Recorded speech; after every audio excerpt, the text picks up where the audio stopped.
இப்போது புதிய அறிமுகம் ஆச்சி ஹோட்டல் சாம்பார் 50 கிராம் ரூபாய் 20 மட்டுமே.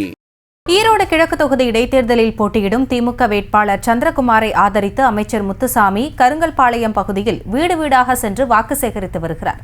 இதுகுறித்த கூடுதல் விவரங்களோடு இணைகிறார் எமது செய்தியாளர் ரஞ்சித் விவரங்களை வழங்கலாம்.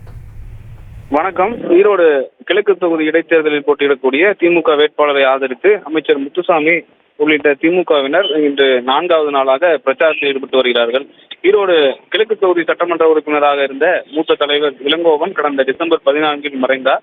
அவரது மறைவை அடுத்து ஈரோடு கிழக்கு தொகுதிக்கு 2வது முறையாக வரும் பிப்ரவரி 5 இடைத்தேர்தல் நடைபெறும் என தேர்தல் ஆணையம் அறிவித்திருக்கிறது. இதற்கான வேட்புமனு தாக்கல் கடந்த 10ஆம் தேதி முதல் துவங்கி நடைபெற்று வரும் நிலையில் திமுக சார்பில் அக்கட்சியினுடைய கொள்கை பரப்பு இணைச் செயலாளர் சந்திரகுமார் போட்டியிடுகிறார்.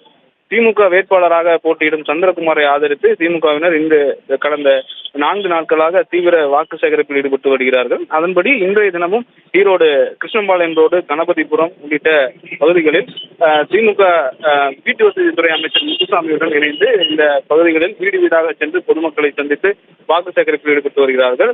அந்த பகுதிகளில் நடைபயணமாக சென்று வீடுகள் தோறும் திமுகவினுடைய நிறைவேற்றப்பட்ட திட்டங்களை சொல்லியும் அதே போல துண்டு புரசங்களை வழங்கியும் வாக்கு சேகரிப்பில் ஈடுபட்டு வருகிறார்கள்.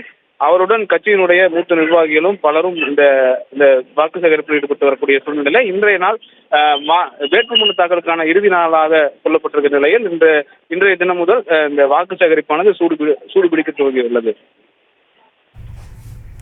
விவரங்களுக்கு நன்றி ரஞ்சித். இப்போது புதிய அறிமுகம் ஆச்சி ஹோட்டல் சாம்பார் 50 கிராம் ரூபாய் 20 மட்டுமே. செய்திகளை உடனுக்குடனும் துல்லியமாகவும் தெரிந்து கொள்ள சப்ஸ்கிரைப் பண்ணுங்க.